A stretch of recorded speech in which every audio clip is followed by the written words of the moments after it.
Otras funciones importantes son las que llamamos funciones potenciales.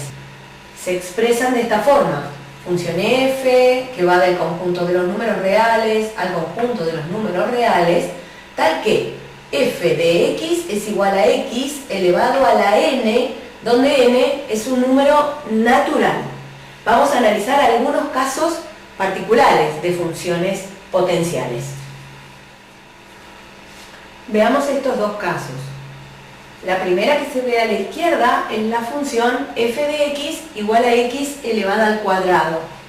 Como se ve, su representación gráfica es una parábola cuyas ramas van hacia arriba, su vértice está en el origen de coordenadas y tiene un eje de simetría en el eje y. Para elevar al cuadrado a un número real no hay ninguno que no pueda hacerse. Entonces, el dominio abarca el conjunto de todos los números reales.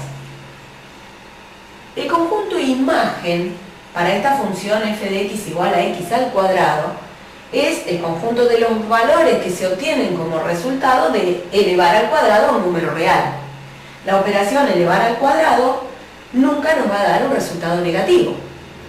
O sea que los resultados de esta operación van a ser números positivos o el cero, como bien puede verse en la representación gráfica. Hay representación gráfica desde el eje X hacia arriba, hacia abajo del eje X no hay gráfica de función. Por lo tanto, el conjunto imagen es el conjunto formado por el intervalo cerrado desde 0 a más infinito, o bien escribirlo también puede ser como el conjunto de los números reales positivos, incluyendo al 0. En este caso, esta función no puede ser surjectiva porque justamente en el conjunto imagen no están todos los reales. Del eje X hacia abajo vimos que no hay representación gráfica. Por lo tanto, la función f x al cuadrado no es surjectiva.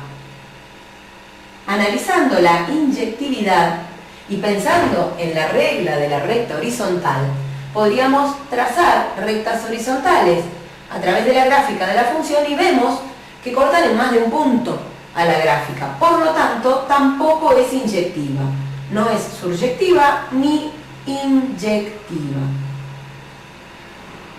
Esta fue la función f de x igual a x elevado al cuadrado. Veamos ahora la que está más a la derecha, la función f de x igual a x elevado al cubo.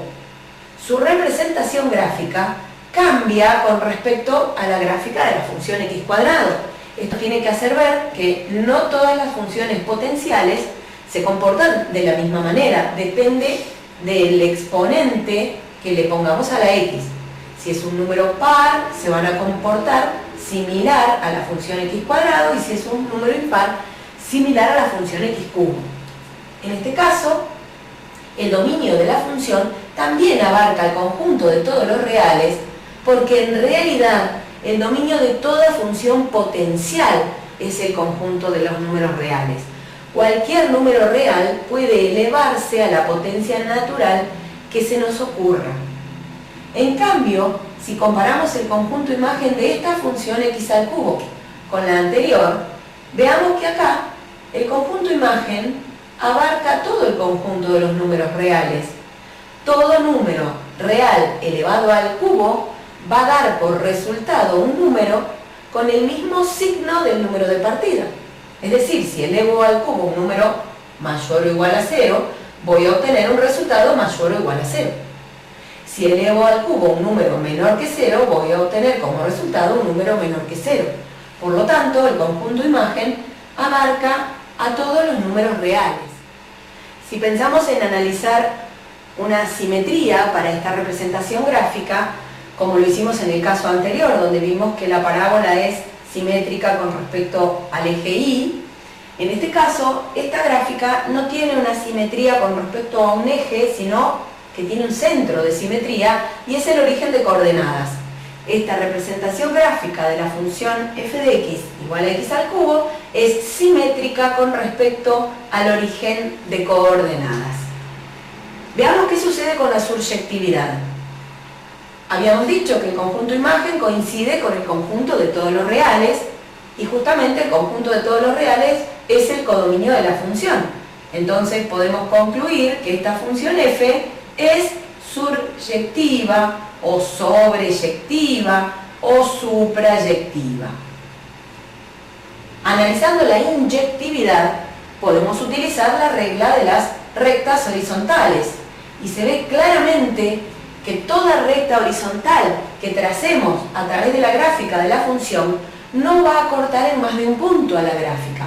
Por lo tanto, además de ser función suryectiva, también es función inyectiva.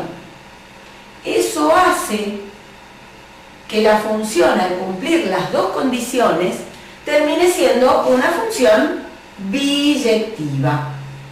Debe ser, para ser biyectiva, suryectiva e inyectiva simultáneamente. Y esta función x al cubo cumple esas condiciones. No así la función x al cuadrado. Entonces, a tener cuidado con las funciones potenciales porque no se comportan todas del mismo modo.